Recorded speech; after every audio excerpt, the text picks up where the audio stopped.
Welcome to episode 3 of Thinking Through the Darkness. With me, your host, Spec. This is, as normal, a Lore by Spec production. And today we're actually going to talk about what I started talking about in episode 2, which is why Kingdom Hearts. And as I mentioned in the last episode, I don't believe that I know whether or not it's a case of I found Kingdom Hearts or Kingdom Hearts found me. But it is something that has been a consistent element throughout my life. And sometimes I'm all for this notion of, I don't know how many FNAF followers we have in the audience, but Five Nights at Freddy's is also a franchise that I really like, and I'm very interested in from the lore perspective of it. I'm not somebody who does horror very well. It's just not my cup of tea. Being scared is not something that I gain much pleasure out of in general. But I do enjoy watching other people play it, and I also enjoy the lore that comes from something like Five Nights at Freddy's. Kingdom Hearts, to me, has always had a very similar appeal. It's also always found me at a point in time where I have needed it the most. I found Kingdom Hearts 2 first. I didn't start this franchise from Kingdom Hearts 1. I saw an ad and I went, oh, that looks interesting. I'll give that a go. And that's how I found Kingdom 2. And I fell in love with the sheer complexity of Kingdom Hearts 2. There was something to me, a scratch that wasn't filled by anything else at that point in my life, where I was so bamboozled about this notion that you could inherently not even hit the opening credits of a game by hour 2, which is what happened to me with Roxas. Because I don't think anybody who was going into Kingdom Hearts 2 blind, like I was, not having played the first entry, really sort of understood what was happening. Like, I thought this was meant to be about the guy on the box. Who's this guy? I think we all shared, at that point in time, the same level of mystery.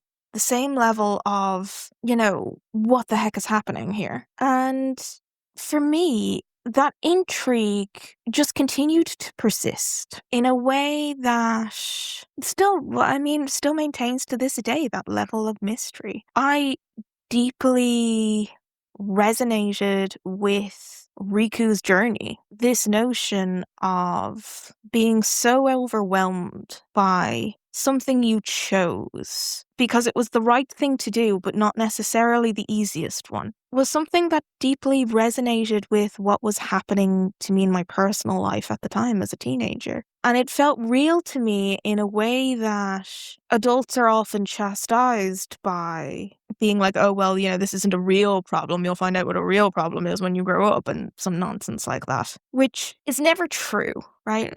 To anybody who is listening who is a teen, what is happening for you right now in your life is real and valid and deserves empathy and understanding. You are making choices with the only skills that you have in a brain and a body that isn't fully developed yet. When there is so much pressure and so much happening that it's impossible to even think about the concept of what getting it right could even look like. And that deeply resonated with me. I didn't know what it was like to be anybody other than Riku at that point in my life. The one who always had to do all the work, the one who always had to do all of the sacrifices. And this depiction of Riku hit home to me in a way that no other piece of media really did, except for the impact that The Catcher in the Rye had on me as a teenager. Because if you think about Riku's journey in 2, he has accepted it, for the most part, that things will never change. That he will not be able to return to a level of innocence, to a level of life that he knew. Like, there's no going home for him in Kingdom Hearts 2. There is no end goal. for Riku. And he's largely made peace with the fact that he can never go home because he is currently in the body of Ansem. There is no home to go to for him at that point in time. And that's something that I really resonated with. Now, ultimately, he does get a happier ending, right? But it gave me the strength to battle through my own darkness in a way that I felt wasn't possible at the time. I felt like this was going to be how it was going to be forever. That I was this form now, I was this thing. All of my hopes and dreams and were dashed and thrown out the window. Anything that would have been considered an out now suddenly was not an out anymore. So it's impossible for me to really understate the impact that Kingdom Hearts 2 had on my life. I would go back and end up playing 1 and being quite disappointed by it. Disappointed but also intrigued, because I personally found the concept of there being the end of the world to be quite fascinating. The depiction of what it looks like for a world to shatter, to me as a teenager, was quite interesting. Because in my brain, I was trying to work out, how does something like that occur? How does something like that happen? Can something like that happen? What are the things that need to be in place or not in place, as it were, to fall apart like that? And I often think that this notion of worlds freezing or somehow being consumed by darkness is something that was integral to me kind of sticking around, because we don't really see such a thing occurring in Kingdom Hearts 2. There's never really an end of worlds that occurs. We certainly see the world that never was and what goes into that, but we never see the impact of each of the lights being taken out, because it would take me some time to come to understanding this, that the objectives of Kingdom Hearts 1 and the objectives of Kingdom Hearts 2 were fundamentally very different. And it was that intrigue that led me to continue on with the series. I'm somebody who is very much in favor of the secret reports, for example, for filling in the blanks and coming up with my own theories and my own ideas. And it was something that was very important to me. But when I hit games like Chain of Memories, I bounced off it, admittedly, because of said difficulties that I explained in the last episode. My brain is not made to do Chain of Memories. I do not have that kind of brain. And subsequently, it gated me from what ends up being one of the most impactful Kingdom Hearts stories, especially for Riku, and the choices that he makes, which, even more annoyingly for me and my poor brain, has to happen at the flip side. So not only do you have to play and get through Sora's side of Chain of Memories, where he's just angsty, where he just angy for the 12 to 20 hours that you're stuck with him, you then have to, then the only good stuff happens with Riku later, post. And that was deeply unfair to me then. It is deeply unfair to me now, because I'll never get the satisfaction of going through that story myself, you know? I'll never get that satisfaction of earning his journey in the way that he does, because I simply can't do it. And for someone who is so invested, and arguably at that point in my time, I needed someone around me who I could relate to in terms of my mental health struggles when I was a teenager. Of someone who was fighting this darkness that wanted to do nothing but control you. I needed someone like Riku, or some story like Riku's, to show me that there was a way to fight it. There was a way to overcome. And when you gate such an important story like that it's very hard for me to reconcile that my beef with Chain of Memories isn't personal. Because in many ways it is. It's a deeply personal beef. Because it's robbed me of something I really needed when I was younger, which was someone to know that someone's gone ahead of me in this really dark path that I have found myself in, and that someone was able to find a way through. So I can't necessarily forgive Chain of Memories for that. The one thing that the crew over at Square Enix do that's across a lot of their franchises, across Final Fantasy, is where they tell very compelling stories, deeply renaissance stories. Like, one of the next games I'll probably do a Should You Play on is Final Fantasy 15. And a lot of people balk at me when I'm like, yeah, Final Fantasy 15 is probably in my top 5, if not top 3 games. People look at me like I'm crazy, right?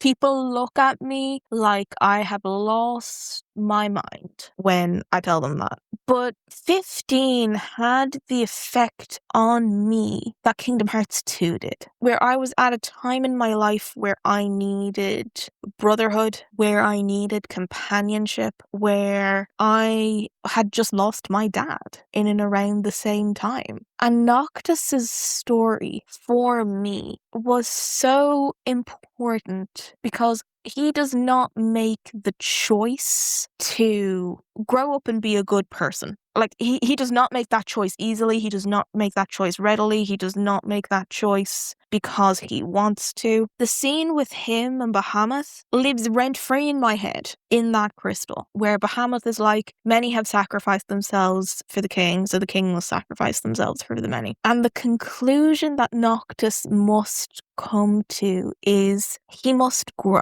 He must do the right thing. When in many ways, he's not ready. And in fact, him absorbing that light of the King of Kings, ultimately, it takes him a long time. It takes him a long time to process it and come to terms with what needs to be done. And for somebody who I always feel like I had been thrown into things that I was not ready for way too early in my life. And this notion of not only something very tragic happening to Noctis, but him being surrounded by the right people where he's still able to find joy, still able to find happiness, still able to find purpose after his life has been irrevocably changed, not just by the death of his dad and the annihilation of his people, but through losing Luna Freya, and how he does not have the vocabulary at the time to really articulate the extent and depths of his feelings, and how ultimately that is something that he, should he have survived,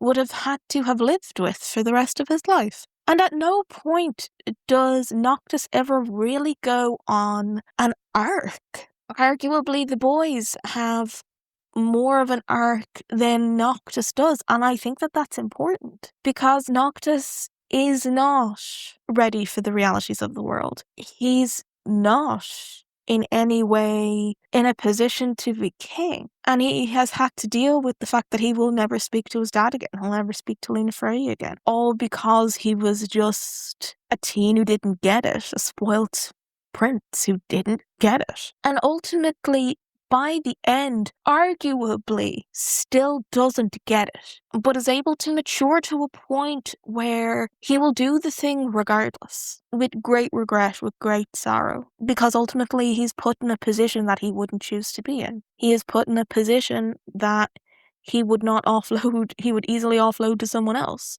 Like, I don't want to do it, you do it. It's very akin to that scene in The Lord of the Rings, where it's a very hobbity thing to be like, I don't want to take it, you take it, someone else take it. Why don't you take it? When Frodo offers the ring to Gandalf, and Gandalf is like, I can't take it. It would be too big of a thing for me. It falls to you, much like Galadriel says. And Noctis, to me, was very on the flip side to Riku, where Riku's growth was ultimately internal to a point of he has suffered not just for himself but for his friends, and then he was ultimately able to make the right decision. Noctis arguably has the inverse arc. He has been thrown out of his country, his dad's dead, his fiance's dead, and he's just with 3 of his friends. And he's being pushed down this road of being like, you need to be the one to face this by the end. And Noctis is like, I mean, I'll go along with it, but I don't really see why it has to be me. Why can't it be someone else? Because he's not really interested in doing this for other people until he becomes acutely aware that there is no other option. There is no other choice. This doesn't happen unless he does it. And I've been in that position where something very important was not going to get done because the people around me and the chain of command around me fell. And so it was only up to me. And then, sometimes you are too young to make those kinds of decisions, but sometimes you don't have a choice about it either. So yeah, my beef with Chain of Memories is really personal, and I love that sense of an inverse arc when we're kind of comparing Noctis to Riku's arc. So it appealed to me in a very different way than Kingdom Hearts 2 does, and yet in a very similar way at the same time. Moving through the Kingdom Hearts series, I honestly think, and I'm not alone in this, that 358 is easily the most tragic of the Kingdom Hearts games, followed probably by Birth by Sleep. Nomura does a very good job of telling really sad stories. And this is a Disney franchise. You know what I mean? I often think about that, and how does he actually manage to get away with telling such cripplingly sad, existential dread levels of sad stories? Because if we think about the notion of 358, you've got such deep philosophical conversations about belonging and identity and roles and the impact of actions, and do you do something just to purely belong somewhere? Does it tie into your identity? Are you doing things just for your friends? Do you believe it doesn't matter because it's just a job? So many things are layered into the complexity of 358. And the heartbreakingness of Shion realizing she's a part of Sora and making the choice to return, that she knows she must, when all that Shion has ever wanted in this series, all she has ever wanted, is to be remembered and to be known. And it's so sad, because even as she's lying there, Roxas has forgotten her already. Devastating. Devastating. Completely devastating. Just that's a truly devastating narrative, that if you cannot find your own individuality, if you do not develop a sense of yourself enough, then you will simply be absorbed into something else, someone else, another cause, another something, and you will never be your own. And because you are never your own, you will never be remembered. That is such a harrowing that is such a harrowing lesson to try and give, that if you do not do this, if you do not follow your own path, if you do not stand within your own uniqueness, not only will you not be remembered, but you will be consumed by everything else that comes close to you. That's devastating. That's a devastating narrative. That's a devastating narrative to tell teenagers and kids in a Disney franchise. That is a wild behavior. That's wild behavior if you think about it. It's truly wild behavior. Completely wild behavior. And similarly, the lesson that we ultimately learn in Birth by Sleep is something very similar. It is, do not sacrifice yourself for others. Do not, on the whole, to the detriment of yourself, push others before you. Because if Aqua was simply had enough self-preservation to not send Terra back in her armor at the end of Birth by Sleep, arguably the events of the rest wouldn't occur if she had chosen to take herself back and not Terra. Equally, the lesson Terra learns is twofold. It is, your masters may be wrong, but you're not right either. Tara's lesson is we always have our own biases, and you need to be able to look through stuff without anger, without rose-colored glasses. Because if you don't, not only will you be taken over by those forces whispering in your ear, right? In many ways, I feel like Tara is a good analogy for the manosphere. People who think that women are just objects. Those sorts of people. And because Xehanort is saying all the right things and doing all the right things, being like, no, darkness isn't a bad thing. You're mastered, Tara. I'm going to feed you all of this to ultimately, this is not to benefit you in any way. This is only just to pursue my own goals, but you don't know about that. Only for ultimately for there to, in reality, to follow that line of rationale, to follow that line of thinking, and it having devastating impacts on the relationships that you have around you, to a point that there will be a point in time where Andrew Tate tries to come and take your soul, and you will decide whether or not you will do the right thing and whether you will fight that or not. And when it comes time to it, will your own will and who you truly are really persevere? Because I don't believe that any of the people who have been quote unquote red pilled are coming at this from a perspective of everything in their life has been hunky dory up until this point. You know what I mean? Like, there's definitely been stuff that has happened in their lives to get them to that point where you could treat any human being in the way that the Tate brothers or anybody who professes that people are not just human beings who are complex and flawed and misguided. But to look at any singular group, doesn't matter what it is, any singular group as the enemy or the entity does not serve the person who that rhetoric is being spoken to, right? The only purpose of that kind of rhetoric is to further enrage and drive people towards consequences that don't necessarily isn't what they want. And I think that that's by and large what happened with Terra and Xehanort. Ultimately, Terra's will is what survived, but it ended up being unbridled rage. If we go back to Kingdom Hearts 2 with Lingering Will, Terra's armor is not able to distinguish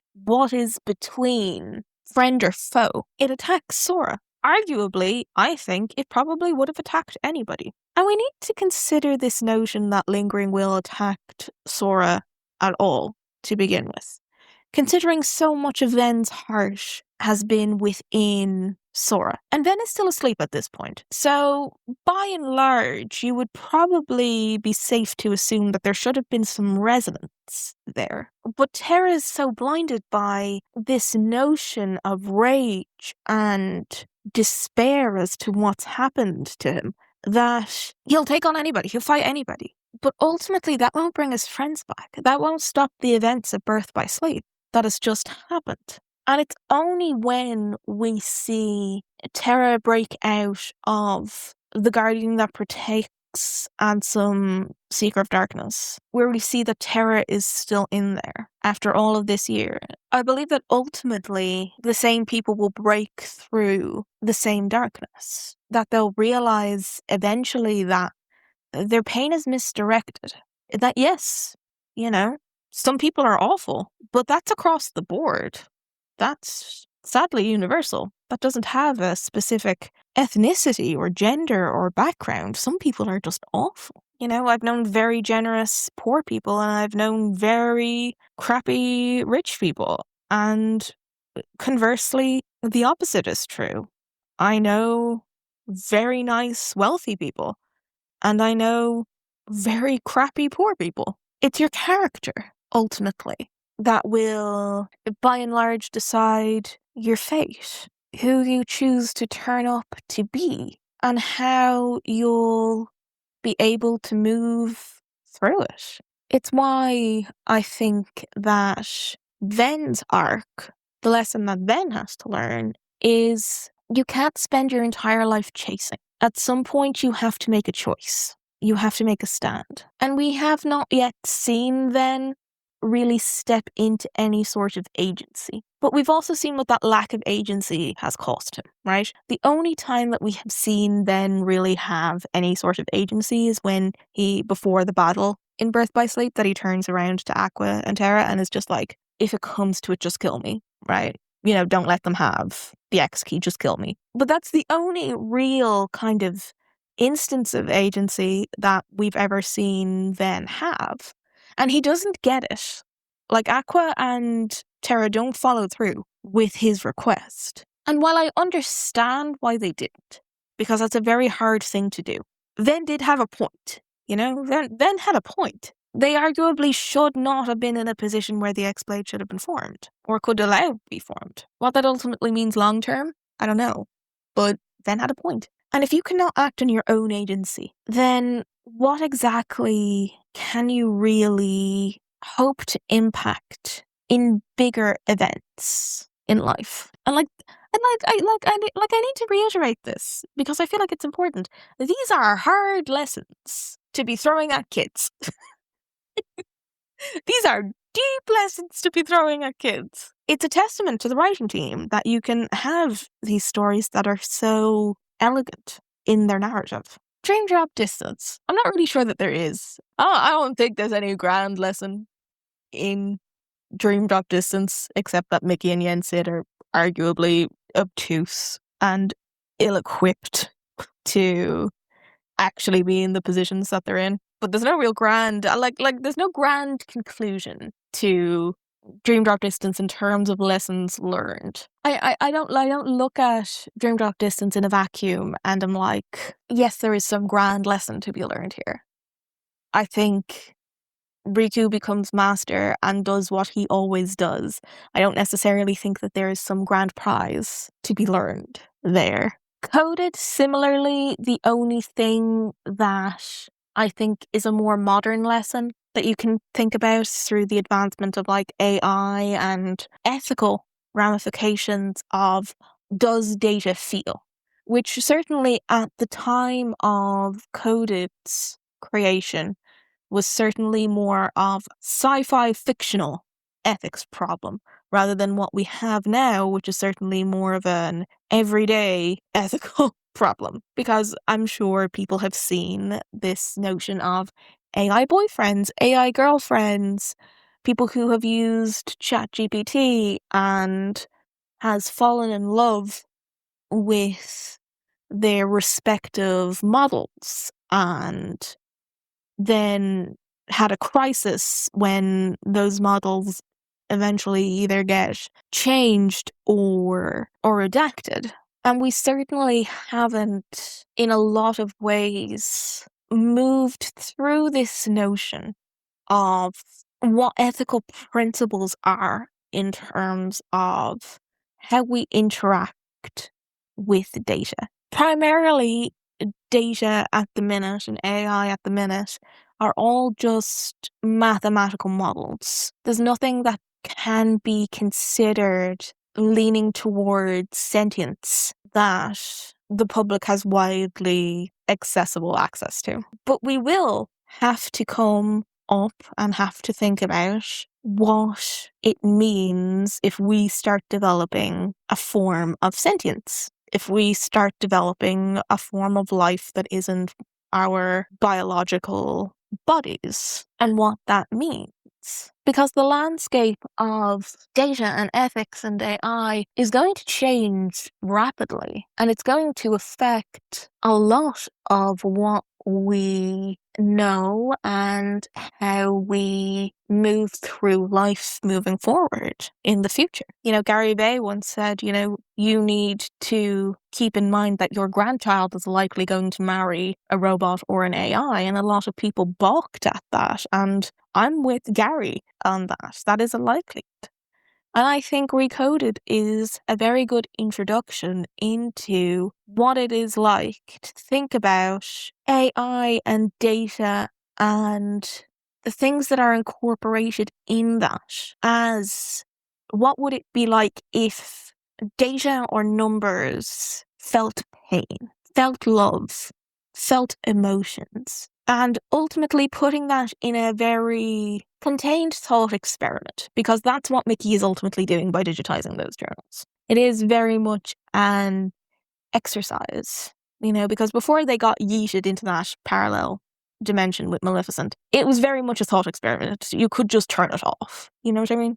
So I think Recoded is important for entirely different reasons than the rest of the series. In many ways, it is the most out of the box in terms of what it's asking us to do, probably followed by 2, because it is this concept of nobodies, of people without identities who don't feel. And what does that mean? What does that look like? Do you still treat them as people? And I think that the crowning thought, I guess, is that last exchange between Zemnis and the people on the light of being like, well, where do we go if we're rejected by both? And that's a great meta analysis for the people in our societies who slip through the cracks, who are neurodiverse, who are not walking a very typical path either way. And how do we treat each other? What are we afraid of? What do we think might happen? And it's a great philosophical debate. I think what Kingdom Hearts 3 is trying to tell us versus what Kingdom Hearts Recoded is trying to tell us are probably 2 separate things. In 3, I think a lot of it is about this notion of what it's like to develop yourself when everything you have previously tried hasn't worked. And Sora's journey kind of navigating through that, but he doesn't really ever get an answer. He doesn't ever really come to a conclusion. He doesn't ever really work that out for what that looks like for him. It's always in the context of other people and other things. While Remind, I think, is asking us to challenge what exactly it is that we do or do not know. It's asking us to pause and see if what we know is really a reflection of what's in front of us. Because Remind largely takes place through Sora at the end, right? Where he has already witnessed events. But we don't really get an explanation why we are gathering Kairi back in the form of petals. Why we fight a water Heartless that is tinted pink. There's a lot of Remind that asks us a lot of difficult questions that it also is not willing to provide any answers for. Let me be, first and foremost, it does not give us any answers to those questions. It simply asks us and challenges us to look at things and go, should I question what I'm seeing or not based on the information that I previously have had in front of me? And I think that that's always a decent question. You should always be willing to, as I said in the beginner's guide, not assume that the word ends with you, that you end up becoming the arbiter of all things, both good and bad, that your word ends up being the final word, because you will find that there will be somebody who will know a little more than you that could ultimately flip your perspective or your understanding. And I think that that's the majority of the core games, I think. We did 1, we did 2, we did 3, we did Birth by Sleep, we did Dream Dot Distance, we did Coded, we did 358, and we did Dream Dot Distance. I don't really feel like there's a lot to really talk about in terms of Dark Road or Union Cross, because they're very self-contained stories. Dark Road is literally just how Xehanort got to where he is. Union Cross is literally the backstory. I don't think there's any grand lessons or anything that pulls me either way towards them. They're just good stories that add to the world. They're not necessarily anything overall that I would be like, yes, here are the core overall lessons of what I have taken from this. And since we are getting very close to an hour, I'm going to call the podcast here. I hope you enjoyed it. Please let me know in the comments down below. Don't forget to like, comment, subscribe on the Lore by Spec YouTube channel. If you're listening to this on a podcast, don't forget to review the podcast, drop a comment on your favorite platforms, and in order to support this podcast, please consider heading to the Ko-Fi, and if you have the means to support this software for me to produce this stuff, I'd greatly appreciate it. I hope you all enjoy your day and have a good rest of your time zones.